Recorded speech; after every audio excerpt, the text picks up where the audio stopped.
Hello, everyone. I'm Brian Brown, campus pastor here at Hope+Elim, and we're so excited. Looking forward to this amazing conversation with Sam Acho. So hang on, it won't be long. I know that he'll be joining us soon, so we look forward to that conversation. Hope that if you have any comments, anything, please put it in the chat. We'll try to monitor that best we can. And just know that this is an opportunity to really hear from an amazing man. And we look forward to the opportunity just to make sure you know who he is. And we're going to talk about it. So it won't be long. One of the things I think that we're excited about is the excitement that Sam showed in terms of joining us. And so I know that he is looking forward to this opportunity as well.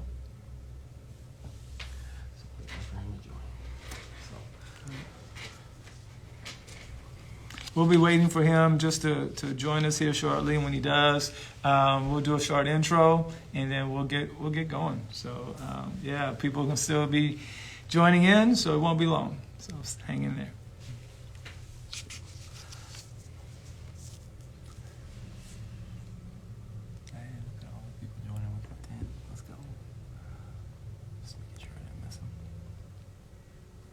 Shout out to everybody who's joining us. Appreciate you. Hey, there he is. All right. I'll wait for a second.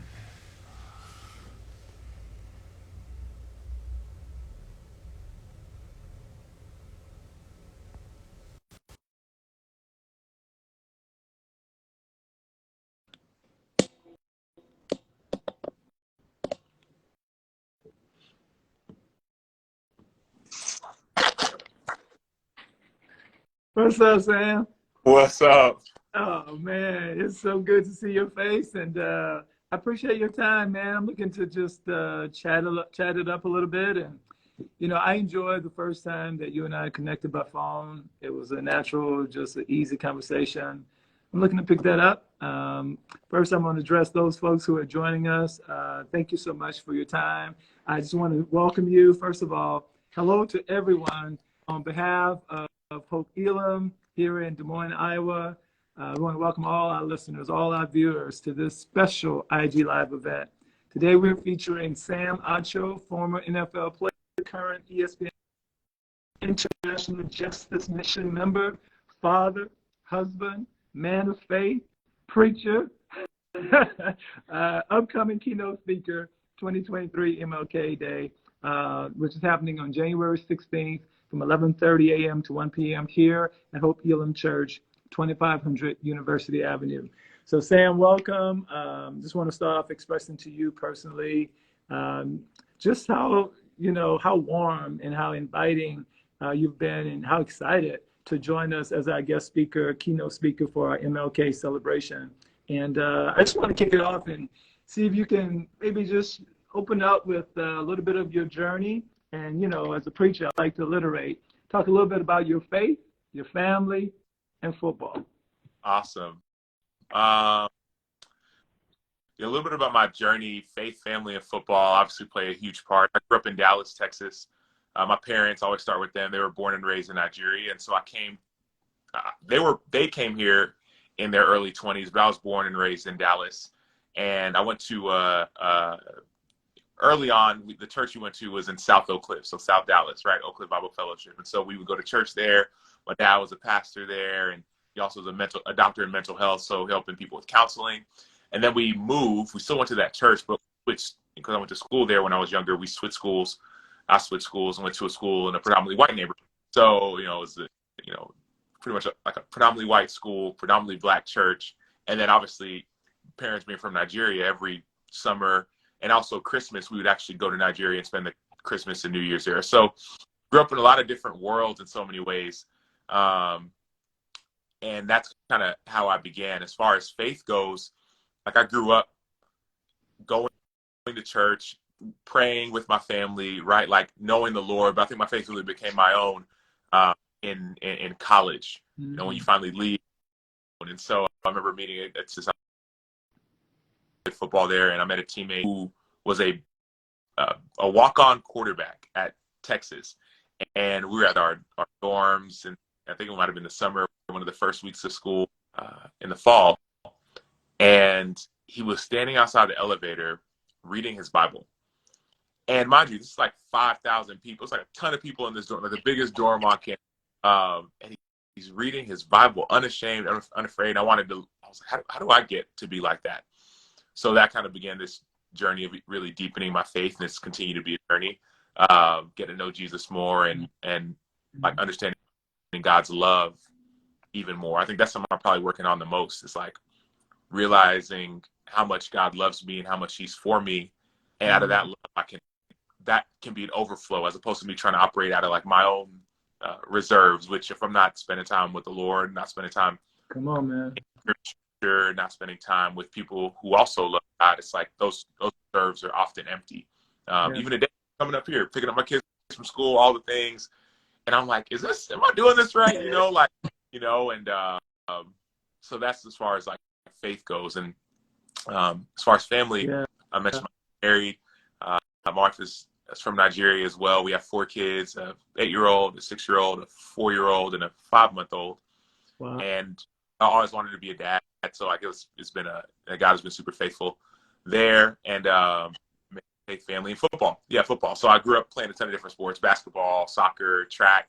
Played baseball for a year. Was horrible at it. I was like close my eyes. Oh, it wasn't football, but it was coach pitch. So it wasn't like one year they did like a machine, and I was like, man, I'm just hacking, missing, hoping it was going to be a ball so I could walk.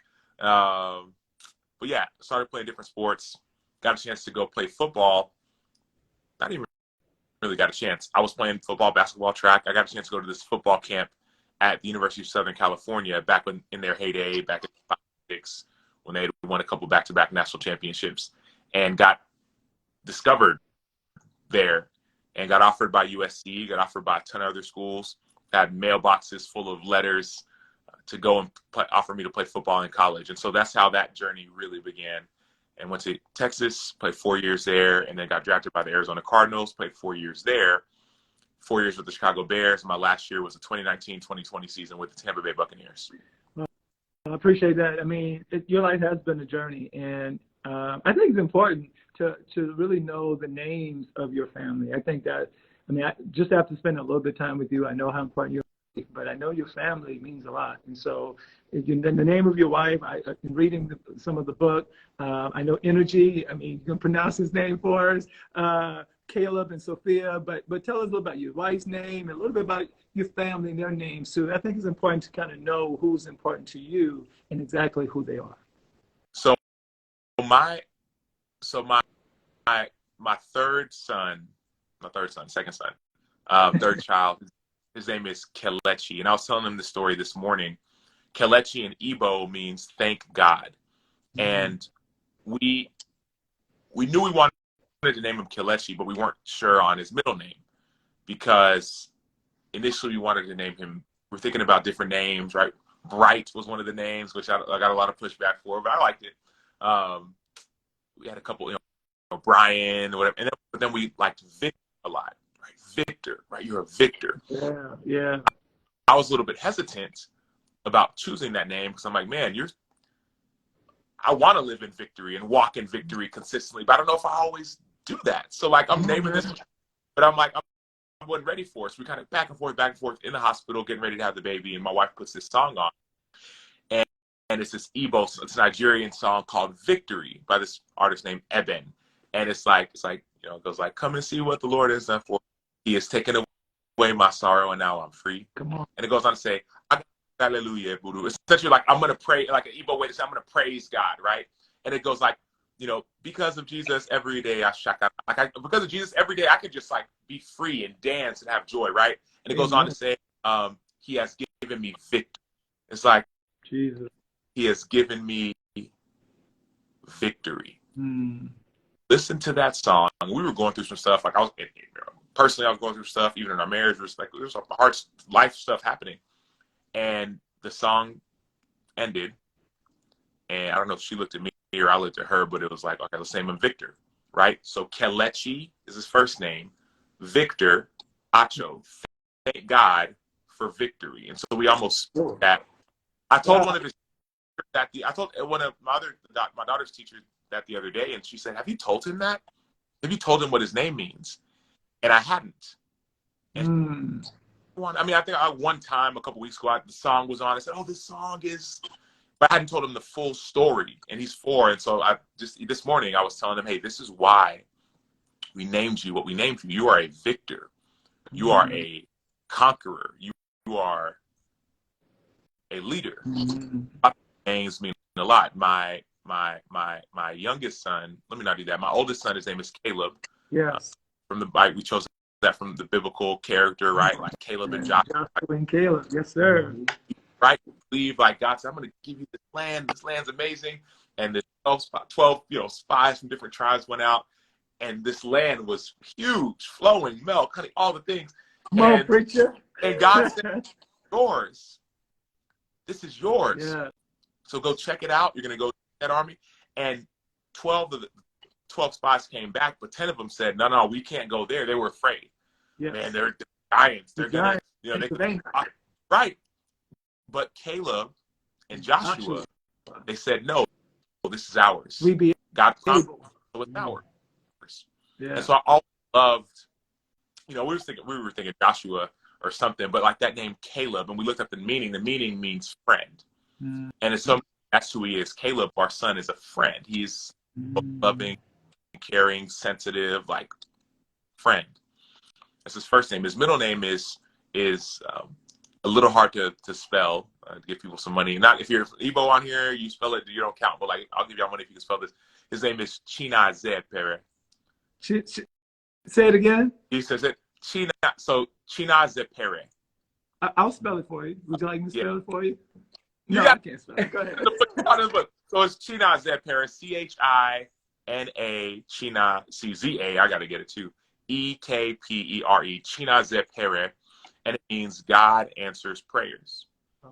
And we both had been praying we wanted to be, she wanted to be a mom, I wanted to be a dad, right? Like, it's exciting to have a son, someone I could teach. So it's like God answered, and even like in our lives, not even for having children, but even just the way that God brought us together and doing our things, like God has answered our prayers. So Caleb, Chinazepere, Acho. My wife, I could have put her first. Her name is Ngazi, or Ngozi, if you want to use the accent on it, Ngozi, and that means blessing. And she is that. She has been that throughout her entire life. She's been a blessing. So Ngozi is blessing. Caleb, his friend, right? Chinazepere, God answers prayers. My daughter, so I have a 6-year-old daughter. Her name is Sophia. Yeah. And I've always loved that name. Sophia means wisdom. I've always loved that name partly because like it's an S name and I'm Sam. So I'm like, I want an S name. I want a daughter S name. And then I remember I was playing with the Cardinals and we were doing stuff with the Ronald McDonald House and just helping on our off days and spending time with some kids in the community, and the hospital and all the things. And there was a doctor who was like the team brain surgeon or something for the Arizona Cardinals. I believe his name, if I'm not mistaken, is Dr. Javier Cardenas.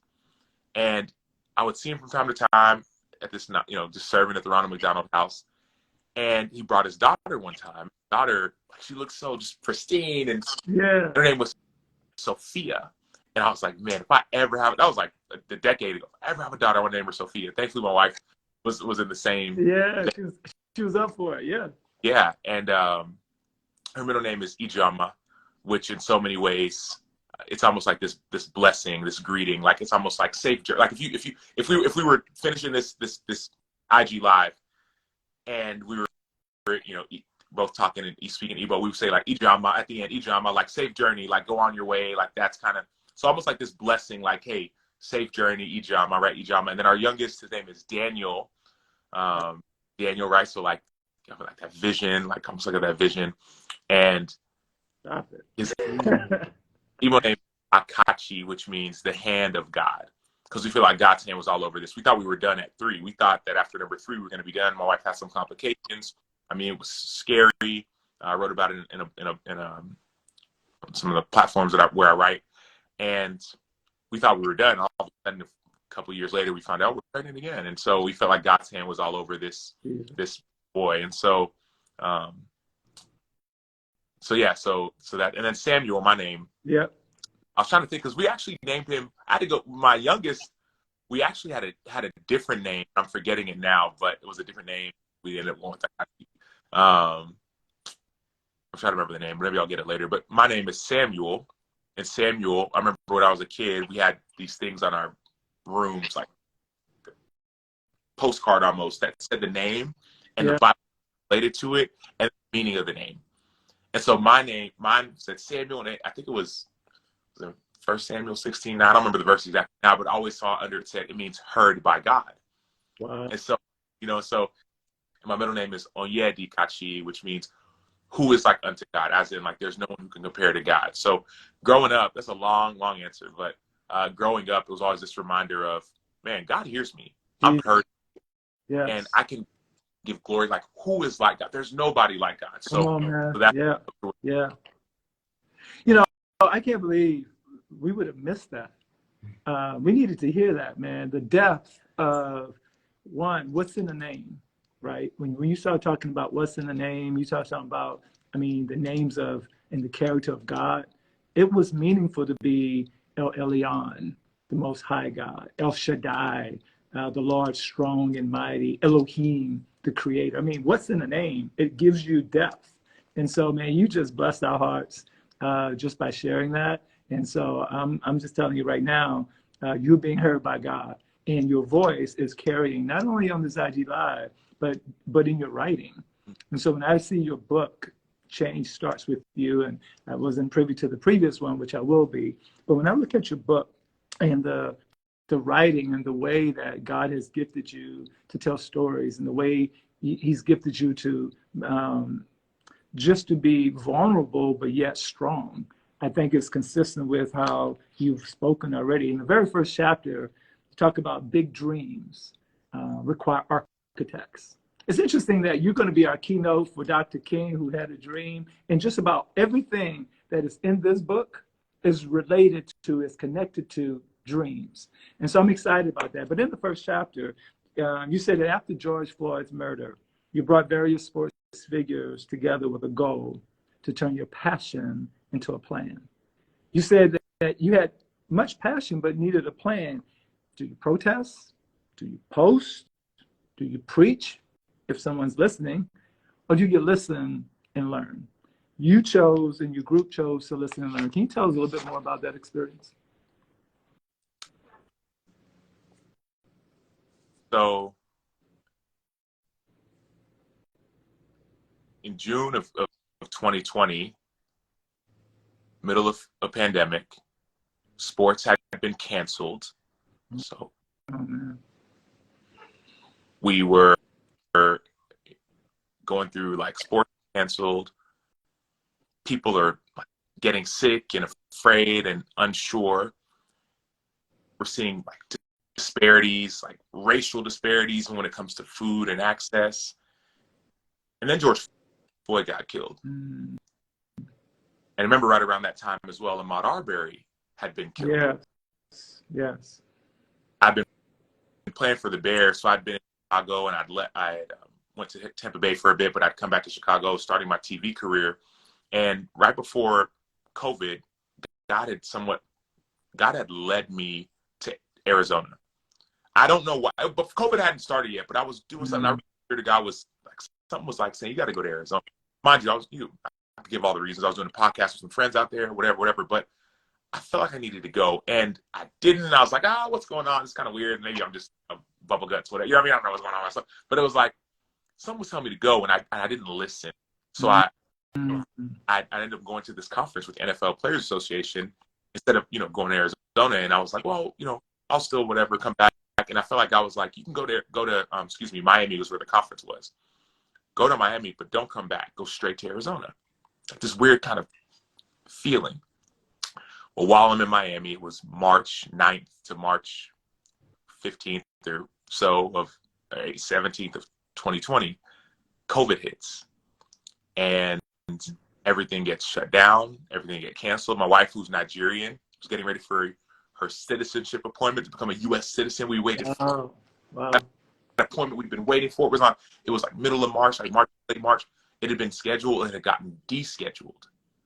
So all of a sudden we were in limbo. So came back to Chicago, packed up our stuff, and went to Arizona. And while we were there, I was still training. Found an Airbnb. I was training, trying to get ready for the season, and didn't know if I was going to play again or not. And that was, like I said, Ahmaud Arbery gets killed. George Floyd gets killed. COVID is happening. All these things. And there's like all this unrest. And, you know, March, April, May, like June happens. And I feel like God was calling us back to go back to Chicago. And we took a 4-day road trip back to Chicago. And mind you, we were kind of in no man's land because my time in the NFL seemed like it was coming to an end. I had family in Texas. I didn't have too much family or friends in Chicago. I felt like the sensible move would be just to go to Texas. Mm-hmm. I needed to right, go to Texas, but I really felt like God was saying, "No, I'll go back to Chicago." I'm like, man, like, what do I do? Because I got no good reason, you know. So I was like, you know what? Hey, we gotta go. Our Airbnb was over, a friend's house, all this stuff, and so we packed up our car. We were gonna go to Texas, 3 to 4 day road trip. And I said, you know, before we go, let me just pop over to a friend of mine's house and get a workout in. Right, the restrictions were kind of being lifted around that time. So let me just try and delay a little bit. Maybe something will happen. I don't know. And while I'm on my way to my friend's house that morning, I see a message on my phone from the United States Citizenship and Immigration Services saying that the appointment that had been descheduled 3-4 months prior had now been rescheduled for later in Chicago. Mm-hmm. So I was like, man, praise God. So I got my little workout with my friend, and then I went to Chicago. And we drove, it was like 8 hours one day, 10 hours the next day, whatever, stopped and stopped and stopped. And as I'm driving back, mind you, I hadn't processed what had happened with George Floyd. All I had done at that point had posted a picture of his face. And during that drive back, I started to process a bit. And it wasn't until the last stop, because mind you, I'm on the road 10 hours of the day or what have you. So I had been watching the news, watching TV. I didn't really know. Well, the last stop, we stopped in St. Louis, and it was a shorter drive at time in the day, and we're in a hotel, and I turned the TV on, and it's on CNN, and it's showing rioting and looting happening in Chicago. And I haven't lived in Chicago my whole life. I'd lived in other places. So you see cities, Chicago, New York, this city, that city. It's like, oh, whatever. But I'm like, bro, I live here. Really? My city. And then a friend of mine called, who I had spoken at his school, at his university a few months prior, maybe the year before. He said, Sam, you got to do something. I'm like, what do you mean, got to do something? He said, you see what's going on in this city. Now's the time. Watch out. I'm like, the time for what? Your relationships, your connections, your leadership, your vigor, your heart. You need to use it and bring people to your fire. Come on, your man. Fire. Like in my mind, like, what is this dude talking about? But in my heart, I know exactly what he's talking about. So I hang up that phone. I make the 4 or 5 hour, however many drive it was, back to Chicago. And we found a hotel to stay at while because we had a house we were renting, but we had rented it out to somebody. And so didn't know where we were going to stay. And I had done a Zoom call with these nonprofit leaders in Chicago. And it was one of the leaders and some supporters talking about, like, this was like, I don't know, for a week or 2 weeks, whatever, after George Floyd. And saying, you know, she said, if you're able to be on, come on. I said, I'm not sure. I'll be driving. So I ended up making it in time for like the last half of the call. But when I hopped on, I heard these are like people of faith, followers of Jesus, love the Lord, like strong men of faith, like you. One of the men say, I don't know if this is okay to say, but I'm questioning my faith right now. After seeing, Black people being killed, back to back to back. Another gentleman, older man who had served the military, Black man, he said, I went to war for this country, and it seems as if this country has turned its back on me. Pain. Not even confusion, but deep sadness and sorrow, despair. And I was on the call. I don't know if they knew that I was on the call. Mind you, it was 20, 30, 40 people on the call. I got on late. And the nonprofit leader said, Sam, I don't know, Sam, are you on? If you are, can you maybe say a word or two? Maybe. Come on, Samuel. That's your namesake. And Samuel, bingo. And so I kind of think a little bit and process and say, long story short, I just said, what if God is allowing this city to be torn down so that he can build it up the way that he wants it? Anyone knows Chicago, it's the most segregated city in the United States, maybe the world. The redlining and all the different laws that segregate the city. Even today, like in 2022, at least as of 2020, it was the most segregated city in the United States. So with that, I said that, I prayed, and I hopped off that call to go continue the podcast that I've been doing with my friends. In this episode, we were talking about, it was a podcast about sports, about faith, about social issues, about justice. And we started to talk about George Floyd. And as we talked about George Floyd and his murder on this podcast, I began to weep, like just to weep uncontrollably in front of my friends. That was a Sunday night, I believe. Well, on Monday morning, I call up this nonprofit leader and I say, what do you need us to do? Because we're ready. Athletes were posting stuff, calling, texting, hey, what can we do? What do you need us to do? You need us to go and protest? We are ready. We know it worked before, it'll work it, let's do it. You want us to go and tweet at the president? We'll do it. You want us to like, whatever we are game. And she said, honestly, Sam, right now, all our kids need is for someone to listen to them. That's all.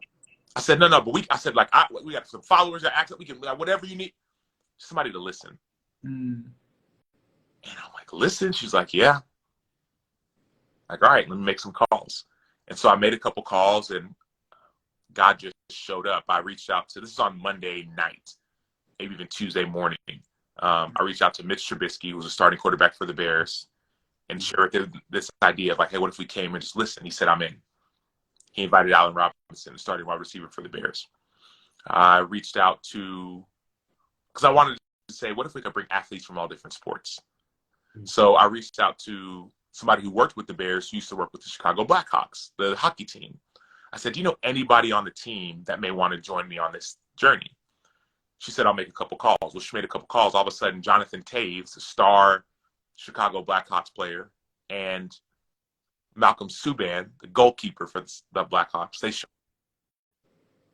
And man, I wonder if I can get some Cubs players. Right? I knew a guy years ago who played for the Cubs. He retired. Man, I wonder. Well, all of a sudden, I get a pocket dial from a number that I didn't recognize, but I picked it up and I'm like, hey, hello, who is this? And they're like, hey, is this Sam? I'm like, I don't know. You called me. Who is this? You know? And, oh yeah, Sam. This is I'm forgetting his name right now, but we met at a conference years ago, and he was a baseball player. He used to play with the Washington Nationals. And I was like, oh man, like, he's like, why are you calling? I said, why are you calling me? He said it was a pocket dial, but I don't know. How are you doing? Wow. I said, hey, I'm good. Here's what's up. I'm trying to get athletes together. I'm not sure what team you're with right now, but this is what I'm doing. He said, dude, I just signed with the Cubs in January. I said, bro, come through. He said, dude, I'm not in town, but I know a couple guys who play for the team. I'll reach out and give them your number. Well, a few hours later, Jason Hayward from the Chicago Cubs, he gives me a call. And he shows up. And then he invites Jason Kipnis, another player who played for the Chicago Cubs. Bears, Blackhawks, Cubs. I'm like, man, I'd love to get somebody from the Bulls. Well, the sports psychologist for the Bears had connected me a few years prior with the sports psychologist for the Bulls. I was going to go and speak to the team. It didn't work out. So I reached out to her. Her name is Dr. Wendy Borlabi. I said, hey, Dr. Borlabi, this is what I'm trying to do. Do you think anyone would be willing to show up? She said, let me make some calls. Well, fast forward a few days later, right? All this happened on Tuesday. By Thursday, all these people showed up. This is now Ryan Arcidiacono, who went to Villanova, played for the Bulls, and Max Strus, They show up. Bears, Bulls, Cubs, Blackhawks, 2x2. And funny enough, all these cases, one black, one white. Come on, man. Right? Come on, man. White player. I didn't plan it that way. That's how I got, for the most part. Bulls was a little bit different. I reached out to players who went to Northwestern University. A guy named Tyler Lancaster I've been training with, a big old white guy who said, I'm ready. Whatever you need. And then Austin Carr, who played for the Saints, and Lancaster played for the Packers. They both went to Northwestern. They showed up. Then we invited Diamond DeShields for the Chicago Sky, the WNBA team, and Brittany Payton, who's the daughter of Walter Payton, right? Chicago Bears legend. They show up. And we just listened. We listened. And we sat in these things called listening circles. Circles, yeah. With us, there's 10 pro athletes. We invited 10 police officers and 30 kids, young, 13, 14, 15-year-old kids from the south and west sides of Chicago. We listened. And what we heard were two things. Number one, we heard despair. Some kids saying, we said, hey, we're going to do this cleanup. Why would I clean up this place? They don't care about it. They don't care about me. They don't care about this place. Why would I clean it up? Heard there was a young 14, 15-year-old boy, heard a young 14, 15-year-old girl say, a black girl say, how come when I watch the news, it's only people who look like me who are getting killed? Why is that?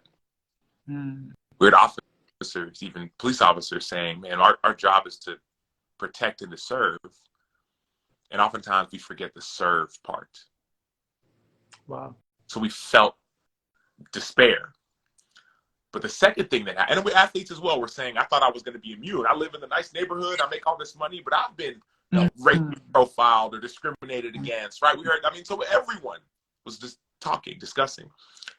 And after that, those listening circles, spent about an hour listening. We said, hey, what if we could take a tour of this community? We had seen on TV the rioting and looting, and it's really real. It's like, made up. We said, let's take a tour. So we got on the bus, and there were some, the aldermen came, and one or two of the young kids from that community came as well. And we took a tour of the Austin community on the west side of Chicago. And while we were on this bus, I noticed something out of the corner of my eye. I saw Jason Hayward just staring. Yes. Almost aimlessly. Yes.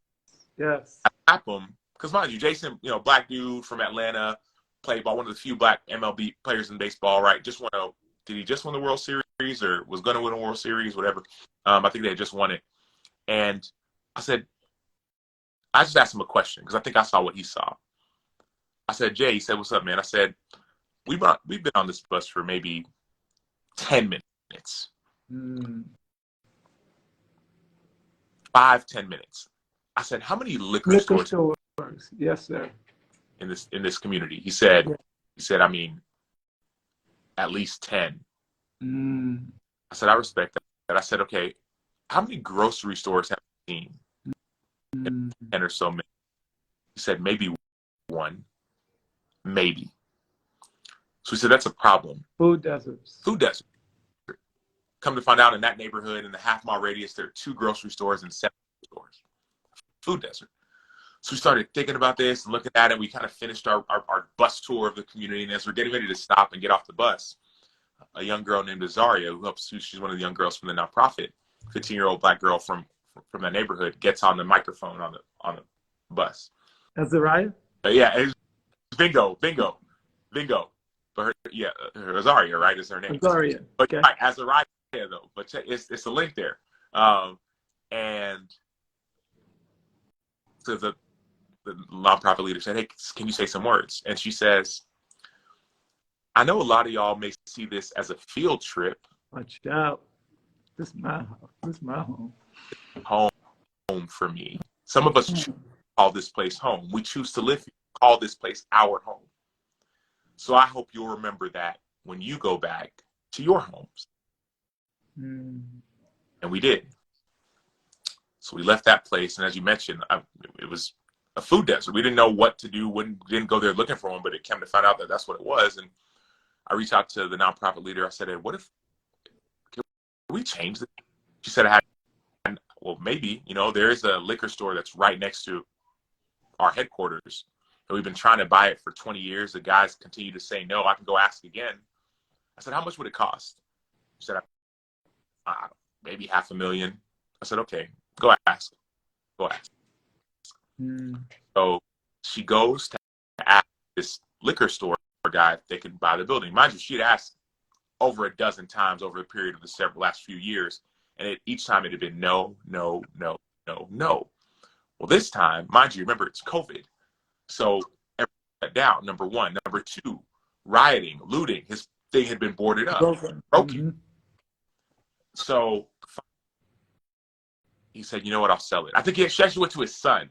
And his son said, hey, don't worry, I'm going to talk to my dad. We'll sell it. We paid them like overpriced. And they said they would sell. Well, in the meantime, I went to go talk to my team, these athletes, and said, hey, what if we could do something? And we did. It's awesome. It's powerful. We have, that's chapter 1. Yeah.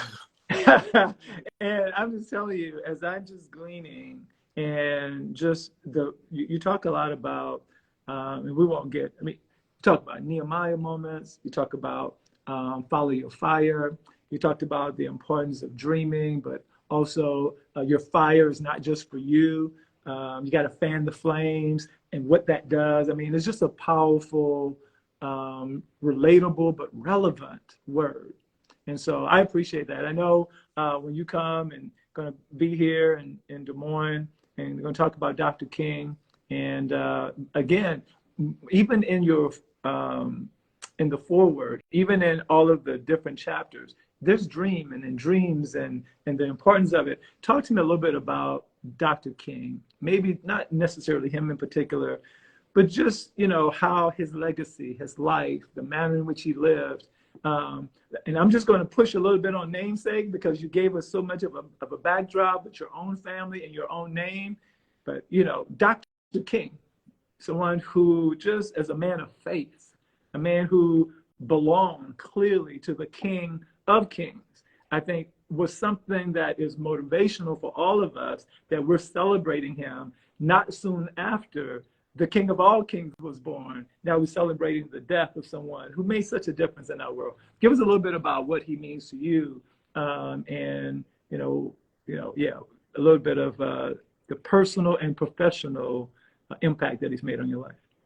The interesting thing is that I actually write about him in the book. It's one of the later chapters. And interestingly enough, what had happened was I had went to go drop my kids off, my wife and my daughter. They were going to get their hair done.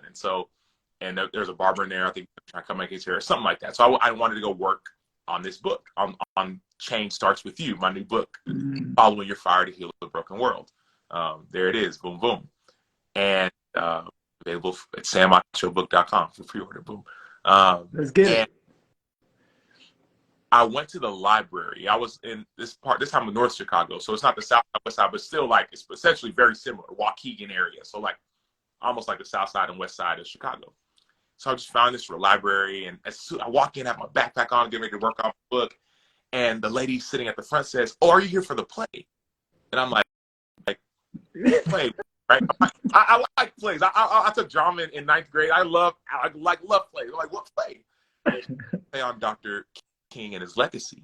Wow.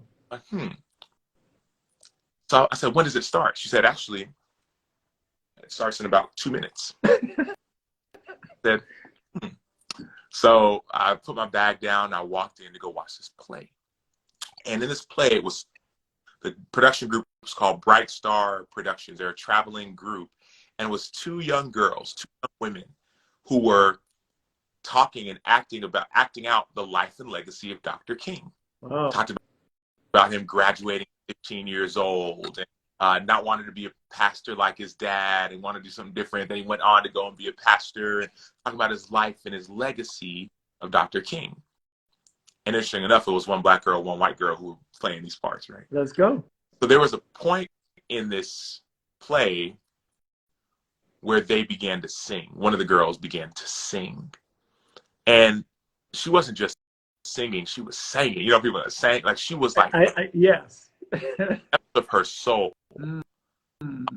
dream that Dr. King had, this dream that one day black and white can hold hands and walk. Like, she was singing about the dream. Not the color, but the content of character. She was singing about this dream. Like, it felt like home.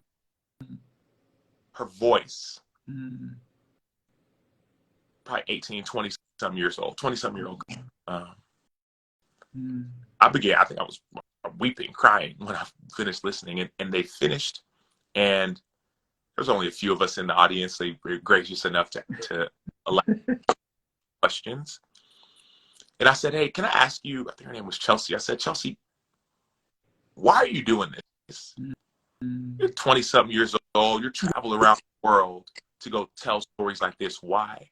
She said, this has always been my passion. Like, I want to use my voice for change. I want to use my voice to let people know about Dr. King and his dream and his legacy. I want to use my voice to let people know America wasn't always, oh, look, it's great, nice and good. No, there was like evil, pure evil, and there still is evil. Sometimes I want to use my voice to show like this. I used to teach. I was going to be a teacher. I stopped teaching. I said, I'm going to pursue and commit to this.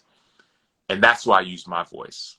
And I'm to say, like, why do you use yours? Wow. So when I think about Dr. King, I think about more recently, I think about that young girl, black and white, those two young girls saying, we're going to come and share this story in North Chicago, not a developed neighborhood.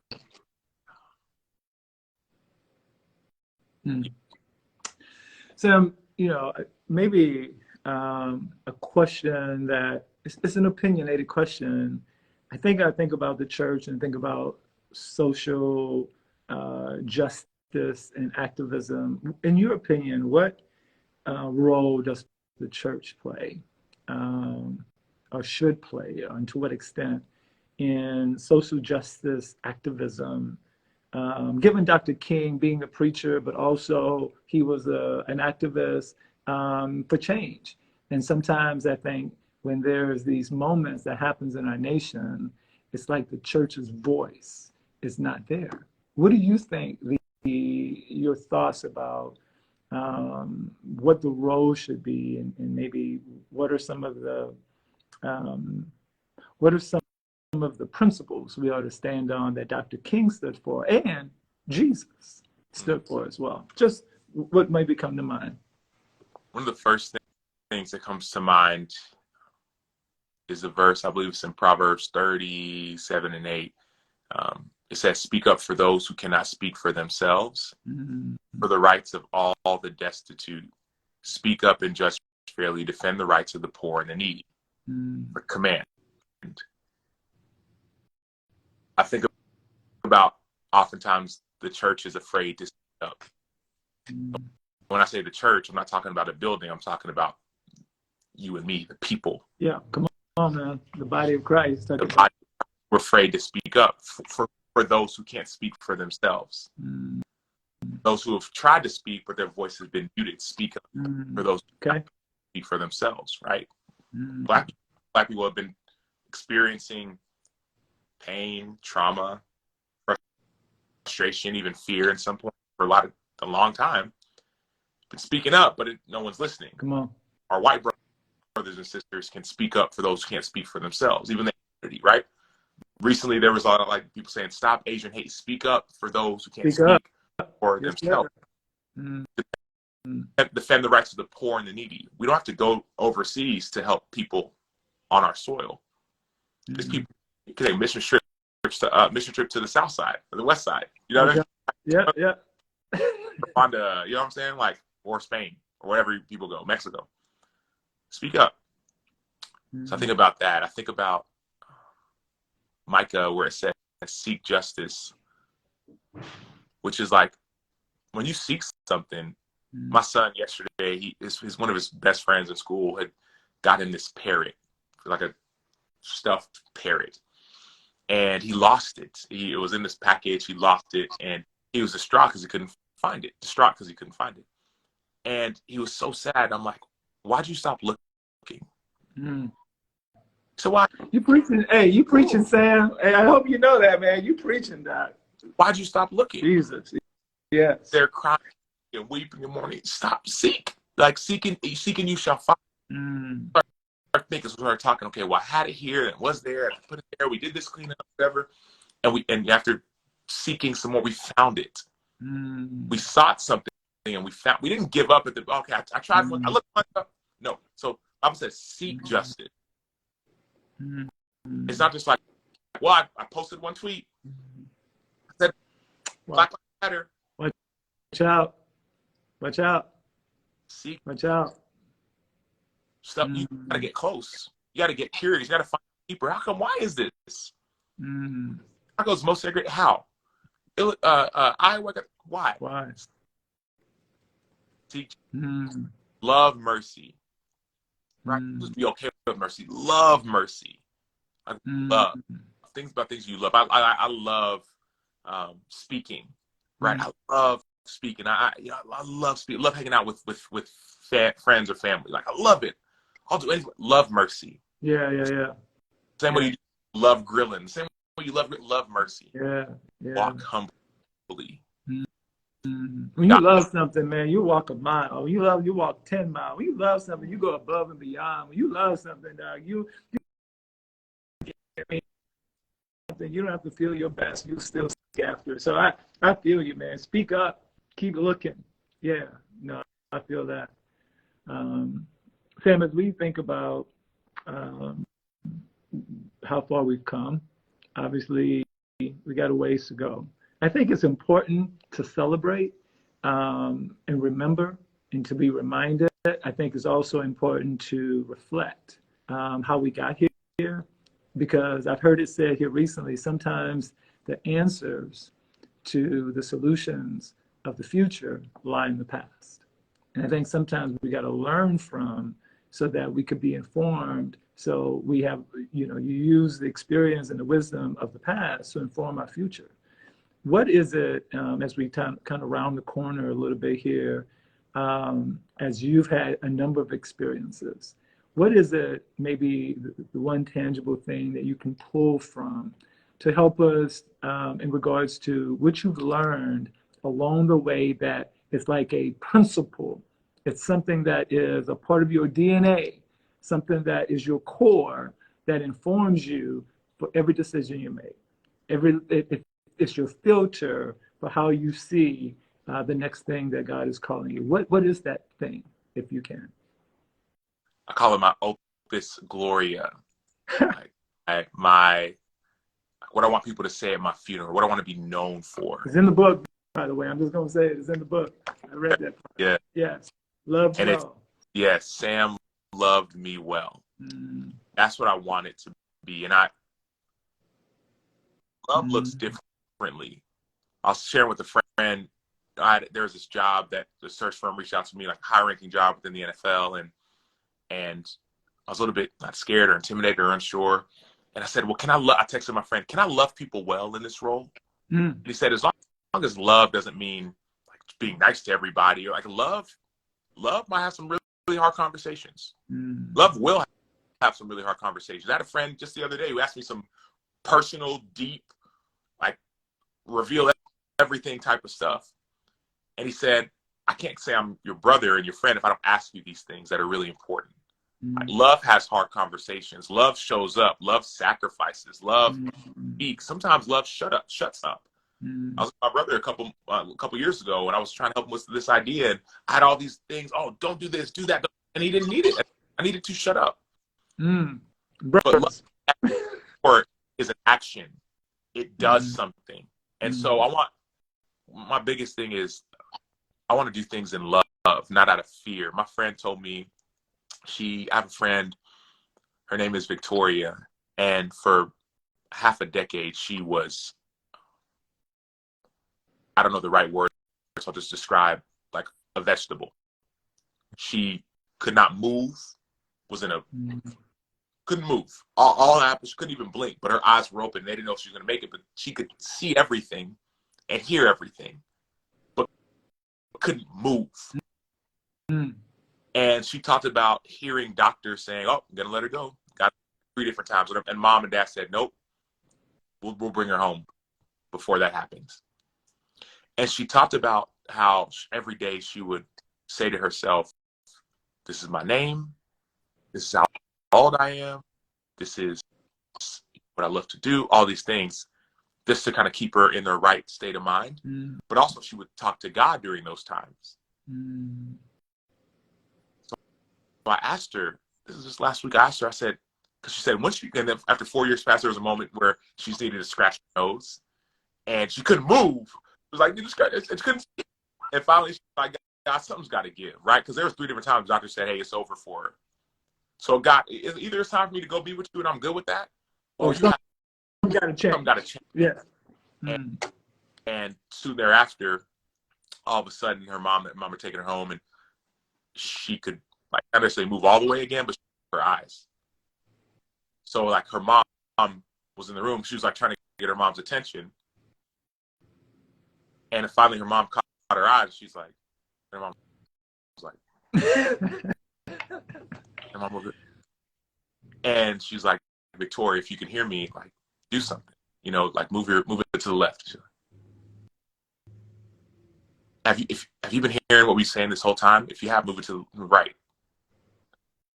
She's back, right? She's back. So this whole thing of like little by little, boom, right? And so anyways, long and short of it is like this whole story. Now she's like speaking and writing and all these things. But I said, tell me about God. She said, she said, when you're in a situation like that, you're going to know God. I said, tell me about God, his character. That, oh, Sam, God is so much closer than you think. Watch out. You helping, man. He's right there. He's helping, Doc. And he's just asking us to just reach out to him. He's right there. I think 4:8, maybe I'm wrong, me and I'll draw near to you. Maybe that's verse 6. Draw me and I'll draw near to you. She said, God is right there. And he's not going to force himself on you, but he's like close. I said, tell me, I said, tell me about Jesus. Oh, like Jesus is not only so real, but he's a warrior. He's an OG. Yeah. Like he ride die, like that's Jesus. You know what I mean? Tell me about the Spirit of God. You know what I mean? Like I'm like, tell me. Yeah. He said, so real. Gotta believe. Yeah. So like I have one thing I'm trying to operate in is I'm trying to operate in faith, not fear. She told me, she said, Sam, faith and fear cannot coexist.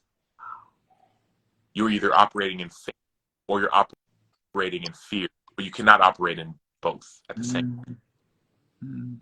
And so she's been reminding me, right? And I told her, you talked about being strong. So I don't feel like I'm strong all the time. Because I get hurt, people say stuff and my feelings get hurt, whatever. She's like, that's strength, right? And I told them they hurt me, that's strength. Yeah. Strength. Yeah.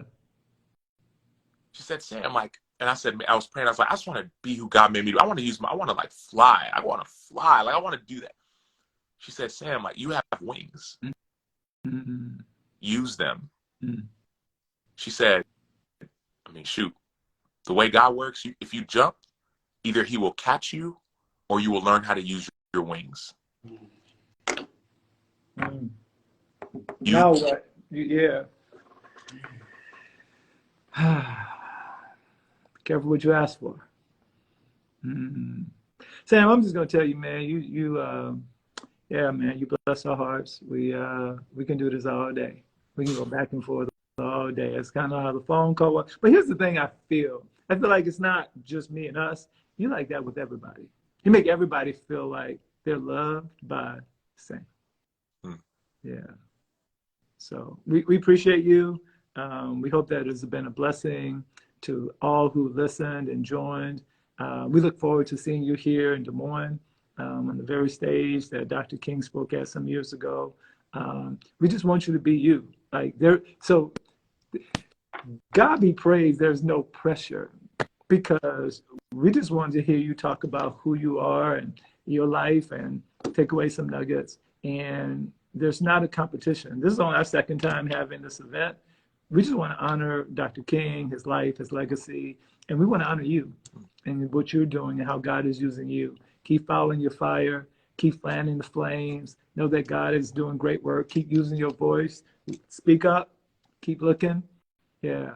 Keep keep speaking the word of God as he's put it on your heart. Look forward to meeting all of your wonderful namesake kids, certainly Ngozi, Yes. um, Kalechi or Energy, which you talked about in the book, Yeah. Kayla, Sophia, and then Daniel. We look forward to all of them being here. You know, in any case, we're blessed that we got a chance to spend this with you, and we look forward to hearing more. Awesome. Thank you so much. Yeah. Until then, stay the course, be safe, and be in touch. Awesome. Thank you. All right. Take care. Peace.